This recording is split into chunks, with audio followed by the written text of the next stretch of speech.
Hi people, it's Sarkovist here, and in case you haven't noticed, gaming has gone absolutely nostalgia mad. There have been plenty of examples over recent years, but it's the announcement of the two newest Sonic games that has driven this from a trend to an obsession.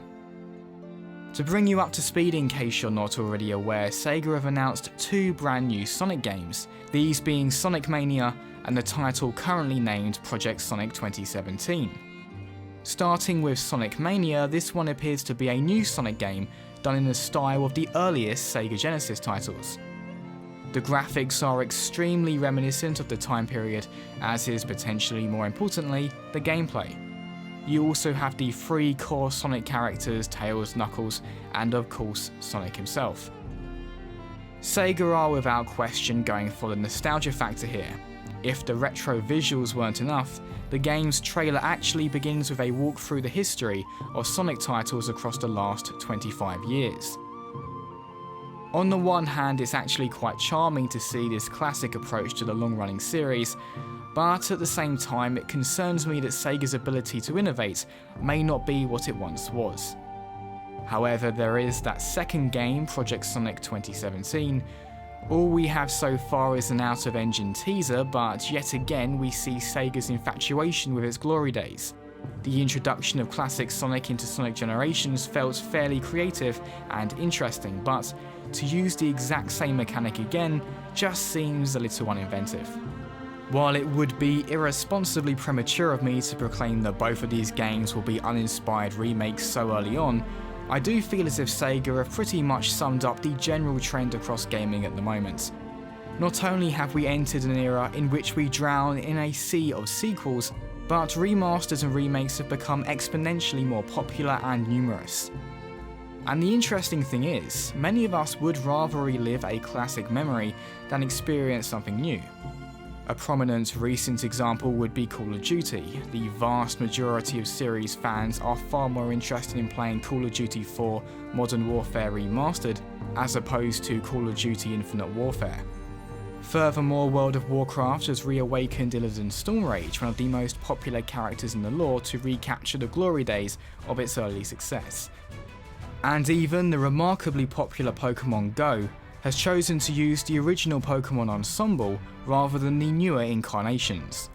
Although in this particular case we actually have a fusion of thematic nostalgia with innovative mechanics. The game is played in a very unique way, and yet the subject matter is something very well established. Nostalgia is a powerful emotion to evoke as it works through association. When Sonic originally arrived on the Sega Genesis back in 1991, he represented a speed that was unprecedented amongst other platformers of the time. When Pokemon Red and Blue released onto the Game Boy back in 1996, they offered exceptional depth and play value for a portable experience. And World of Warcraft's popularity began to rise at an incredible rate during the Burning Crusade expansion, which focused on demonic evil much the same as Legion will.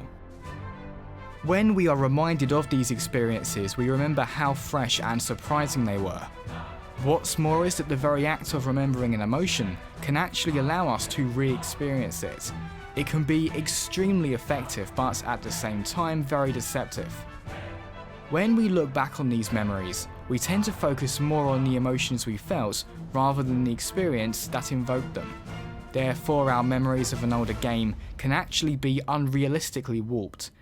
With this in mind, utilising nostalgia time and time again can potentially be quite dangerous. Being forced to relive our memories of a game can be painfully sobering, highlighting problems and antiquated mechanics that simply don't stand the test of time. And so the perfect memory of an old experience can easily be tainted by the realisation of how poorly it's aged. Naturally, not every nostalgic remaster or iterative sequel is inherently flawed by these principles, but the frequency with which they are being released only serves to highlight these problems and potentially create a sense of fatigue in the market. On a grander scale, tying ourselves to the past can be very restrictive, inhibiting our ability to evolve and adapt to new experiences. Change can be unsettling as it forces us to confront the unknown, but it's important to remember that everything we now love was once unknown also.